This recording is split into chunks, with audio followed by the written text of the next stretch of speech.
Welcome to my YouTube channel. अगर आप भी मेरे चैनल पर न्यू है तो प्लीज़ चैनल को सब्सक्राइब ज़रूर करें। तो आज हम बात कर रहे हैं कंप्यूटर एक्सेल में डेट ऑफ बर्थ कैसे निकालें।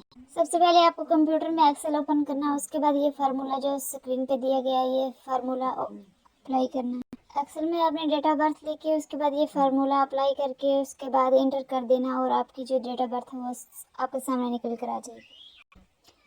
अगर आप भी मेरे चैनल पर न्यू है तो प्लीज़ चैनल को सब्सक्राइब करें, वीडियो को लाइक शेयर ज़रूर करें। ऐसी और वीडियो देखने के लिए मेरे चैनल को सब्सक्राइब ज़रूर करें।